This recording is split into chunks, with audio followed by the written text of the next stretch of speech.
8th grade. Today we're going to analyze the poem Paul Revere's Ride, written by Henry Longfellow. We're going to use as a reference pages 628 to 635 from your literature book. Let us begin. Paul Revere's Ride. So you can understand the poem a little bit. I'll give you a couple of facts. First is that part of North America was a colony of Britain, okay? And this part of North America didn't want to be a colony anymore because they had to pay taxes and a lot of things that they didn't like to do anymore. So they decided that they wanted to be independent. Paul Revere's Ride is telling us the story of somebody called Paul Revere, of course, that started, I'm gonna say not start, but kind of the spark of a revolution that manages to free them from the ruling of Britain. Okay? The setting is going to be on the 18th of April in 75. This is very important. And one of the main themes of Paul Revere is patriotism. Why patriotism? Because they wanted to be independent. They wanted to be free. They wanted to be their own country under their own constitution. So let's keep going. Paul Revere's friend had to tell Paul Revere if the British were coming. How was he going to tell Paul Revere if the British were coming? He was going to go to the North Church Tower and signal Paul Revere. 1, if by land, and 2, if by sea. Okay? So Paul Revere was going to be on the other side of the shore, waiting for his friend to signal him from the North Church Tower. Why were the British coming? Okay. The British were coming to Boston because they had a lot of weapons and they wanted to destroy the weapons, and two, because some people that had started the revolution were there and they wanted to kill them or just, catch them. But they didn't want those people to be alive anymore because they were kind of igniting a revolution. Of course, then let's go on with the poem. Paul Revere said good night to his friend and he went off to Charlestown shore, and his friend started walking to get to the tower.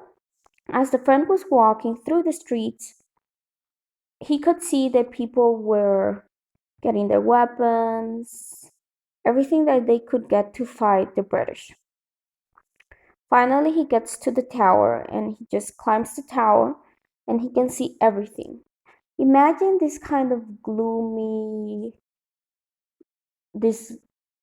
kind of place. It's um it's very dark, so you cannot see a lot of things. You can just see shades on some places, and under the tower you can see a churchyard. So it's very, like I said, very dark kind of view. Meanwhile, Paul Revere was waiting on the other side of the shore very impatiently. And finally, and it says at the end, it says, a glimmer and then a gleam of light.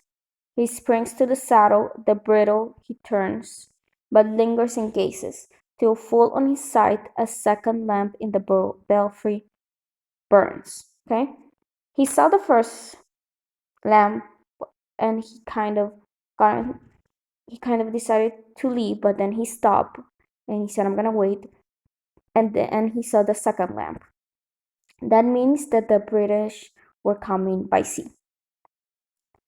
Finally, Paul Revere starts his ride, and it said he has left the village and mounted the steep, and beneath him tranquil and broad and deep. And he kept going. And by 12, by the village clock, he passed the bridge into Medford town.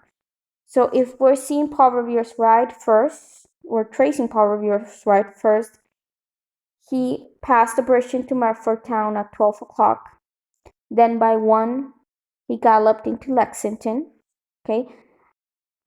he wasn't just writing, he was telling everybody the British were coming, so people were waking up and getting their weapons and everything ready for the battle. Then by 2 o'clock, when he came to the bridge in Concord Town, and he kept telling everybody that the British were coming.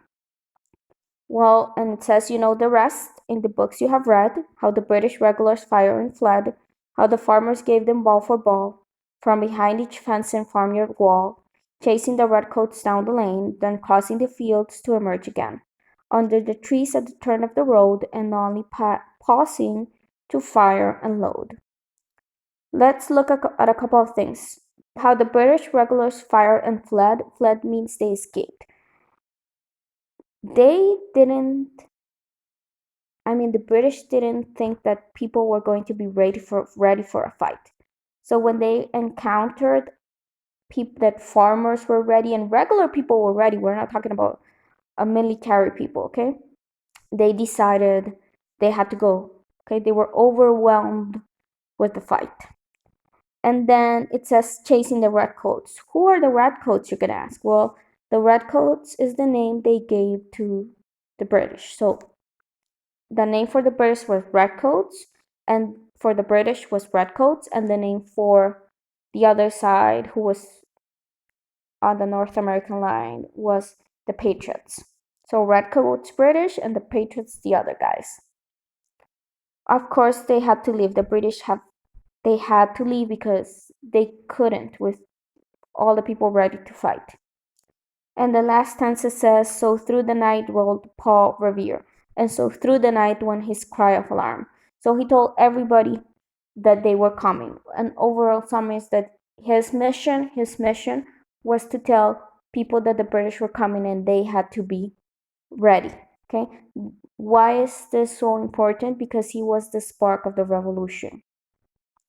Now, for assignment number 7, you're going to answer the following questions. Attached to the instructions in Google Classroom is an answer sheet. You're going to write the question and then write the answer. So let's go through the questions so you understand. The first one says, what did Paul Revere do on the 9th of April, 1775? Well, I want you to be very concise with this. Give me a short answer, not a long answer. What was Paul Revere's purpose? Number 2, what is a red coat? That's very easy. I just explained that. Number 3, what signal is Paul Revere's friend supposed to give?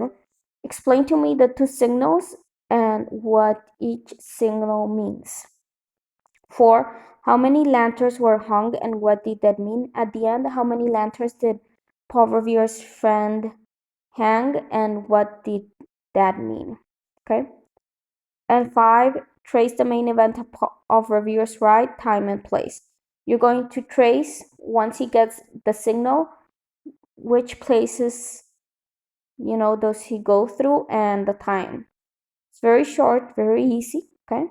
Remember, you're going to answer these on the worksheet and then turn it in Google Classroom. If you have any questions, please use Google Classroom. I hope you have a nice day, guys. See you later.